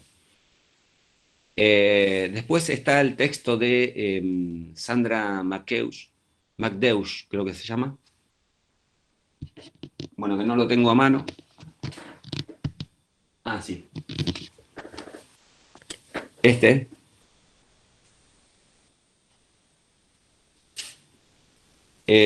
Contrarrevolución en la Argentina, 1900-1932, la Liga Patriótica. Sandra McGee Deutsch. Es una historiadora canadiense que estudió la Liga Patriótica en la Argentina, que es bien interesante y analiza. Y después está el libro de María Esther Rapalo, que se llama Patrones y Obreros, que analiza el comportamiento de la Asociación Empresaria, la Asociación del Trabajo, que era una organización de empresarios liderada por... ahora se me fue el nombre de este empresario, que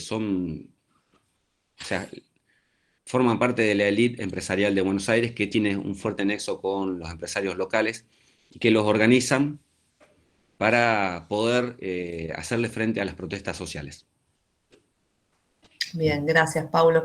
Y después preguntan también sobre el Círculo Obrero de la Refinería, el Centro Demócrata Cristiano Federico Grote, la Biblioteca Florentino Ameguino, la Cooperativa de Pan. Los 4 dice sobre Avenida Alberdi. De los 3 primeros, por ejemplo, solo he encontrado sus nombres mencionados. Te agradecería si me sugerís dónde buscar más información sobre los mismos. Gracias. No los tengo bien vistos, pero lo que nos queda en claro es que el barrio Refinería es un lugar donde todos intentan ir a hacer política, a tratar de organizar a los trabajadores. El Grote, me imagino que algo debe haber en el Círculo Católico de Obreros, que es en calle Entre Ríos, entre 3 de febrero y 9 de julio, me parece que es. Habría que ver si María Pía Martín escribió algo sobre eso. De los demócratas progresistas tenían un local ahí y no sé si tienen algo ellos en su archivo del local del Partido Demócrata Progresista. Sobre la cooperativa de pan, no hay nada escrito que yo sepa. Lo que hay es lo que aparece en la prensa, más que nada en la prensa del Partido Socialista. Habría que ver si en la Fundación Esteves Boero, que está ahí por Dorrego, entre Santa Fe y Córdoba, hay algo de eso, pero no creo porque no es un caso que se haya trabajado, pero la cooperativa de pan es bien interesante, porque es una panadería que fabrica pan a bajo precio para los trabajadores justamente de ese barrio. Y de las otras instituciones que dice ahí, no, la verdad que no tengo nada, salvo las cosas que voy recopilando a partir de los diarios, que no las trabajo porque son algunas cosas muy sueltas que surgen y que lo que me ayuda es tratar de ubicar qué estaban haciendo esas organizaciones. Al sumo después lo podría mirar y consultar, mandar tu mensaje, algo de eso. Sí, sí, después te vamos a pedir seguramente que nos mandes alguna bibliografía sugerida para poder continuar con el tema, Paulo, y lo compartimos a través de la plataforma educativa. Ahora ya tenemos también la que nos envió Diego Roldán, que en la semana la vamos a estar compartiendo. Bueno, y por último, me parece, si no me salteó ninguna, preguntan, ¿dónde se puede consultar el diario Reflejos? El diario Reflejos está en el Museo Julio Marc. Y el diario de Bertotto, La Acción, lo están en este momento digitalizando en el Parque España. La lástima es que a mí me hubiera gustado ver uno del año 1920, perdón, pero la cuestión es que me dijeron que está en muy mal estado y no se puede consultar ni digitalizar.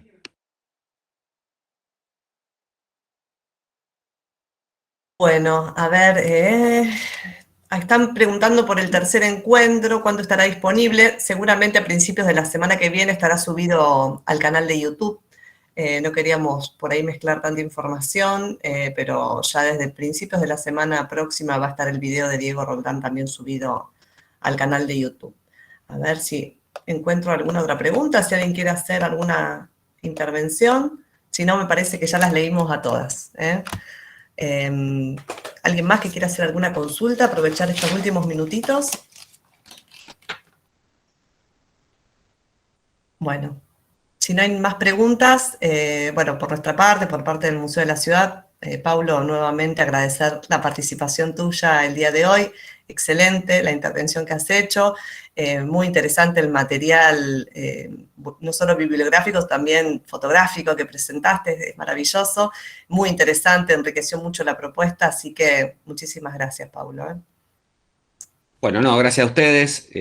Como dije al principio, es todo material, fotos de Rosario, estamos sacando de diarios y de estos grupos que se formaron en Facebook, que son muy lindos, que es Rosario en el Recuerdo, Estampas de Rosario.